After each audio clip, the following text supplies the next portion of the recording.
great question today from somebody who is already starting to walk 2 or 3 times every week and they're wanting to transition to exercising more regularly.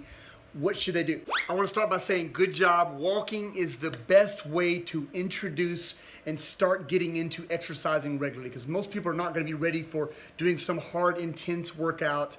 Walking will prepare your body, especially if you are sedentary, you're overweight, you're out of shape, you haven't done anything for a long time. You've got to get your body and your mind kind of ready for the process. But don't fear, it's not going to be a big investment in time. The biggest excuse for people not exercising regularly is they don't have enough time. The biggest mistake people make is doing too much, involving too much of your time. So the first step in improving any habit, especially one of these kind of habits, is making sure that whatever it is that you're going to do, you will not fail.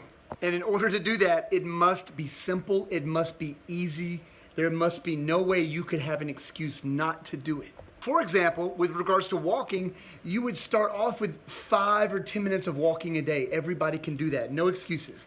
And you would slowly build that up to maybe 15 minutes, 20 minutes, and eventually I'm a big fan of stopping at 30 minutes. I'm a big fan of never exercising more than 30 minutes, but with that caveat, you are going to try to maintain exercising or moving or walking some kind of movement every day for the rest of your life for 30 minutes. You could do more. Of course you can do more, but you don't need to do more. I know 30 minutes doesn't sound like a lot, but what you do in that 30 minutes is really important. It becomes more important. You can always thicken that and make that more dense. But the idea is to self-limit so that you don't get carried away. People get carried away and they work out all the time, and that is not sustainable for a lifetime for really anybody unless they don't have a job and they're extremely bored. So for me, I'm most interested in sustainability. What could you do for decades? Not months, weeks, days, or even years. Decades. So with all my blabber and all that, there is a theme here. How do we apply this theme to this model? Once you have reached walking 3 days a week, it could be 2, but let's say 3 days a week, 30 minutes each day. What I would like to do now is add 1 strength exercise on each of those days. It'll be no more than a 5 or 10 minute investment. You're already dressed for success. You've already set aside the time. Setting aside the time is the hardest part. All you have to do is add 5 or 10 minutes and you can start creating success. But wait a minute, you just said 30 minutes was max. I'm not talking about adding 5 or 10 minutes to 30 minutes. I'm talking about subtracting a little bit of your walking and adding in the 5 or 10 minutes of exercise, so you are still under 30 minutes with your entire workout. But this only works if you ask yourself the question, can I do this and not fail? Can I do this and not have an excuse not to do it? If you think you're going to have excuses, you think you may not be able to do this, then you're not ready. Keep doing what you've been doing, get that solid, and then add this. The key to all this and to success with anything, not just fitness, exercise stuff, anything in life, is you have to be able to add on stuff a little bit at a time and have 100% success. And how to do that is to add things that you know you can do. And what most people figure out along the way is so much of this is mental. The muscle that we have to flex and constantly keep strong and constantly improve is our brain, our minds, because that is what tells our bodies what to do. And without it, everything will be a failure. So get that mother ready. Get it ready for battle and look forward to it. So if you've watched any of my videos before, you know that if you're going to do a basic strength training program, which everybody needs to do, it's important, when you're starting off, there's 3 main things that you need to do. You need to do 1 exercise for your lower body to work your legs and your hip. Squatting is usually the best choice for most people. You need to do an upper body pushing exercise where you push in some direction. By pushing, you will use all the muscles in your human body that are designed to push. And then the last choice is to do an upper body pull. When you do some type of pull in some direction, you work the remaining muscles of your upper body. When you do those 3 exercises and you do the right exercises, you will work all the major muscles in your body in one full sweep. You get it all done. Yes, you could do more. Oh my God, you could do a lot more. But this is minimum. This is sustainable. And if you never listen to anything that I say, and I'm okay with that, please listen to this. It doesn't matter what area of your life this would apply to. This applies to anything and everything.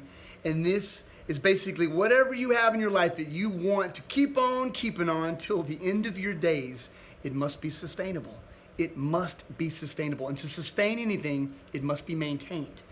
My whole life, I've seen people rise up with greatness, with success in whatever area, whether it be a career, money, health, rise up. People working out, rising up, spending a lot of time and energy rising up, only to fail quicker than they thought, quicker than they hoped. And why? Because what they did was not sustainable. If it's not sustainable, it's going to burn out. People burn out all the time, and it's sad to see people that thought they used to be great, they used to be contenders, and now maybe at an early age, because this is not just people my age or older, I'm seeing people younger than me already failing and burning out because they are not prepared in their mind for long-term sustainability.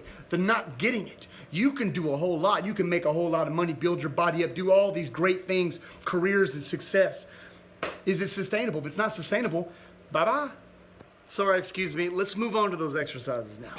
So back to the theme of simplicity and efficiency. Let's take those 3 exercise things I was talking about and see if we could combine 2 of them to knock more birds out with one stone. So there's lots of options as far as equipment and tools. Just for the sake of keeping this simple, I want you to look for one single dumbbell. And what I want you to do, and you may have to wait to after the quarantine to do this, I want you to get a dumbbell. I want you to put it in your non-dominant hand. I want you to press straight overhead. I want you to press how many ever times you can. This is going to be a rule. If you get more than 10, then I want you to go 5 pounds heavier and try that one. If you can't get at least 5, the weight's too heavy, I want you to get ones 5 pounds lighter. I want you to get somewhere with your non-dominant hand. I want you to be able to get between 5 and 10 reps. That'll be just about right. If you had to err on one side, I'd say a little heavier. Like if you could get 5, 6, 7 reps would probably be better. A little heavier, that would be a great dumbbell. All you need is 1. There's a lot of reasons why I like 1 dumbbell, but we'll get into that later. Right now, we're going to work on the first exercise. You're going to add this to your first day of walking.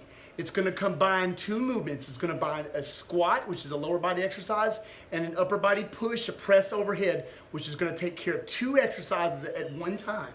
So the easiest version would be to take the dumbbell, hold it here, squat down with a flat back and flat feet. Stand all the way up, squeeze your butt out, and press this straight overhead. Overhead does not mean like this. I'm talking about trying to get your arms straight overhead and reaching tall. For some of you, depending on how heavy the dumbbell is, that's going to be too easy. If it's too easy, you're going to move it to your left hand or your right hand, depending on which one's your non-dominant. Start on your non-dominant side. You're going to do the same thing. You're just squatting and then go overhead press. It doesn't matter how low you go right now. I want you to just get a little bend in there that feels comfortable, that doesn't hurt. And we're shooting for 10 reps. Hopefully you won't be able to get all 10 reps. It should be a little challenging and you can't get there. But you're shooting for 10 reps. Of course, if you do one side, you're going to do the other. How many rounds? The first week, I want you to just do 1 set. The next week, I want you to do 2 sets.